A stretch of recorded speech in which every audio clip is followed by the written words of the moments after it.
Hello everyone, এই ভিডিওটো সকলকে স্বাগতম জানাইছো। এনএসপি স্কলাৰশিপ এনএসপিৰ আন্ডাৰত ডিফাৰেণ্ট স্কলারশিপ ইতিমধ্যে ওপেন হৈ গৈছে এক্সেপ্ট এসটি স্কলারশিপটো বাদে বাকি ম্যাক্সিমাম স্কলারশিপ আপডেট হৈ গৈছে বা ওপেন হৈ গৈছে। So please each and every student কথাখিনি ভাল কৰি মন কৰি শুনিবা। এই ভিডিওৰ কথাখিনি প্লিজ ভাল কৰি মন কৰি শুনিবা। ওকে, আৰু এনএসপিৰ গাইডলাইন মতে এটা কথা মই ক্লিয়াৰ কৰি দিওঁ যে তোমালোকে এনএসপি পোৰ্টেলত বহুতে কমেণ্ট কৰা দাদা মই ওবিসি কৰিলে ইশানোদয় কৰিব পাৰিম নে, এসটি কৰিলে এসসি স্কলাৰশিপ বা এসটি স্কলাৰশিপ কৰিলে মই ইশানোদয় কৰিব পাৰিম নে। এনএসপিৰ গাইডলাইন মতে তোমালোকে অনলি ওৱান স্কলাৰশিপ, যিকোনো ওৱান মানে এটাহে স্কলাৰশিপ কৰিব পাৰিবা, অনলি ওৱান। ওকে, এইটো ক্লিয়াৰ কৰি ৰাখা যে তুমি ইশানোদয় কৰিলে বেলেগ একো কৰিব নোৱাৰা, ওবিসি কৰিলে বেলেগ একো কৰিব নোৱাৰা, অনলি ওৱান। সো আৰম্ভ কৰিছোঁ। আজি যোৱাকালি আপডেট হৈ গৈছে এসসি আৰু ওবিসি স্কলাৰশিপ। ইতিমধ্যে মই ভিডিঅ' দিছোঁ SC post matric for SC scholarship, SC ষ্টুডেণ্টৰ কাৰণে এসসি স্কলাৰশিপ ওপেন হৈ গৈছে। ওপেন যোৱাকালি ষ্টাৰ্ট হৈছে আৰু লাষ্ট ডেট 30 ছেপ্টেম্বৰ 2025 তাৰিখ এসসি স্কলাৰশিপৰ কাৰণে লাষ্ট ডেট। ওকে, আৰু এসটি স্কলাৰশিপৰ এতিয়ালৈকে আপডেট অহা নাই। আৰু ওবিসি স্কলাৰশিপ যিটো OBC scholarship for Assam student, post matric OBC scholarship for Assam student open হৈ গৈছে যোৱাকালি আৰু লাষ্ট ডেট ওপেন 30 ছেপ্টেম্বৰ 2025 30 ছেপ্টেম্বৰলৈকে তোমালোকে এপ্লাই কৰিব পাৰিবা ওবিসি স্কলাৰশিপৰ কাৰণে আৰু এসসি স্কলাৰশিপৰ কাৰণে। আৰু নৰ্থ ইষ্টাৰ্ণ কাউন্সিল যিটো স্কলাৰশিপ সেইটোৰ কাৰণে ফুল ভিডিঅ' বনোৱা আছে। তাতে 22,000 কৰি প্ৰতিজন ষ্টুডেণ্টে প্ৰতি বছৰে পাব। যিবোৰ ষ্টুডেণ্টে ডিগ্ৰী কৰি আছা তোমালোকে এপ্লাই যদি কৰা মিনিমাম পাৰ্চেণ্টেজ, তাৰে মিনিমাম পাৰ্চেণ্টেজ ধৰি দিয়া আছে 60%। আৰু post matric ST SC OBC এই তিনিটাৰ ৰিগাৰ্ডিং এটা ফুল ভিডিঅ' আনিম যাতে তোমালোকে ভালকৈ এপ্লাই কৰিব পাৰা। ফুল ইনফৰমেশ্যন লৈ কি ডকুমেণ্টছ লাগিব এভৰিথিং মই ডিছকাছ কৰি post matric for ST SC আৰু ওবিসি স্কলাৰশিপ 2 দিনতে আনি দিম। তোমালোকে টেনশ্যন ল'ব লগা নাই। তাতে এলিজিবিলিটি ক্ৰাইটেৰিয়া কি, কিমান টকা পাবা, তাৰপিছত কিমান পাৰ্চেণ্টেজ লাগিব, মাৰ্ক, সেইবোৰ এভৰিথিং ডিছকাছ কৰিম বাৰু। ওকে, বাট মুঠতে মেইন কথাটো হ'ল যে post matric scholarship for SC আৰু এসটি ষ্টাৰ্ট হৈ গৈছে আৰু এসটিৰ কাৰণে অপেনিং চুন আছে, অতি সোনকালে হৈ যাব বাৰু, টেনশ্যন ল'ব লগা একো নাই। আৰু চেণ্ট্ৰেল ছেক্টৰৰ যিটো NEC নৰ্থ ইষ্টাৰ্ণ কাউন্সিল যিটো মেৰিট স্কলাৰশিপ অলৰেডি মই ফুল ভিডিঅ' বনোৱা আছে। তাতে তোমালোকে পাৰ্মানেণ্ট ৰেচিডেণ্ট হ'ব লাগিব, মিনিমাম পাৰ্চেণ্টেজ 60 লাগিব, তাৰপিছত PRC মেণ্ডেটৰী, PRC ডকুমেণ্টছটো মেণ্ডেটৰী লাগিব, পাছবুক মেণ্ডেটৰী, ইনকাম চাৰ্টিফিকেট লাগিব, এভৰিথিং ডিছকাছ কৰা আছে। ওকে, আৰু অসমৰ 200 ষ্টুডেণ্টক সেই NEC স্কলাৰশিপটো দিব। চ' এই ভিডিঅ'টো ইমানখিনিয়ে যে পোষ্ট মেট্ৰিক যিখিনি স্কলাৰশিপ এসটি বাদে বাকী ওবিসি আৰু এসচিৰ ষ্টাৰ্ট হৈ গৈছে।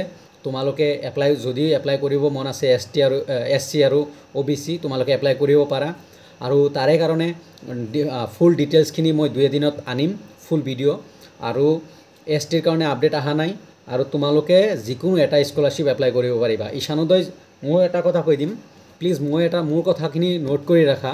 যিবোৰ এসচি ষ্টুডেণ্ট আৰু এসচি ষ্টুডেণ্ট 65ৰ ওপৰত পাৰ্চেণ্টেজ আছে বা 70ৰ ওপৰত পাৰ্চেণ্টেজ আছে, তোমালোকে মোৰ মতে তোমালোকে ইশানোদয় কৰিলে ভাল হ'ব।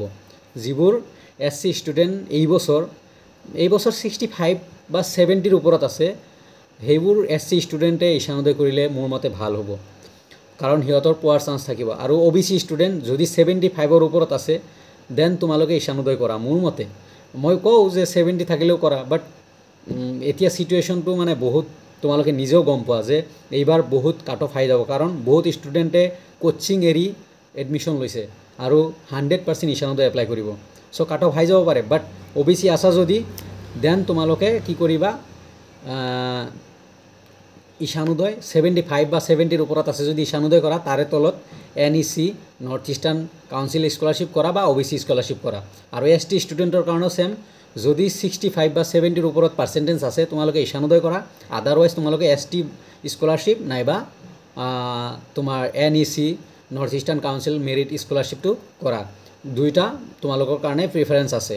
ওকে, আৰু নৰ্থ ইষ্টাৰ্ণ কাউন্সিলৰ পাৰ্চেণ্টেজটো মই কৈয়ে দিলোঁ মিনিমাম পাৰ্চেণ্টেজ 60 চ' ফুল ভিডিঅ' আনিম এই তিনিটা regarding ST scholarship SC scholarship আৰু OBC স্কলাৰশ্বিপ তিনিটা ভিডিঅ' আহিব কালি বা পৰহি আহি যাব এটা আহি যাব তোমালোকে চাবা 100% হেল্পফুল হ'ব আৰু নৰ্থ ইষ্টাৰ্ণ কাউন্সিল ৰিগাৰ্ডিং আৰু এটা ভিডিঅ' আনিম একদম ফুল ডিটেইলছত কি লাগিব কি কৰিব লাগিব everything okay thank you everyone ভিডিঅ'টো চোৱাৰ কাৰণে হোপ তোমালোকৰ ভাল হ'ব প্লিজ চেনেলটো ছাবস্ক্ৰাইব কৰি ৰাখিবা যাতে তোমালোকে ফিউচাৰ যিখিনি আপডেট মেইন আপডেট সেইবোৰ পোৱা এইকেইটা স্কলাৰশ্বিপ ৰিগাৰ্ডিং আৰু যদি কোনো প্ৰাইভেট স্কলাৰশ্বিপ আহে মই আপডেট নিশ্চয় দিম আৰু ঈশানোদয় ৰিগাৰ্ডিং আপডেট দিয়ে থাকোঁ আৰু এটা কথা প্লিজ চেনেলটো ছাবস্ক্ৰাইব কৰি বেল আইকনটো বজাই থবা মানে অন কৰি থবা যাতে মই লাইভ আহি থাকোঁ মই লাইভ আহি ডিছকাছ কৰোঁ 1 ঘণ্টা 30 মিনিট এনেকুৱা আহি ডিছকাছ কৰোঁ এনেকৈ কৰিব লাগে এইটো কৰিবা সেইটো কৰিবা মানে যিখিনি হেল্পফুল বা বেনিফিট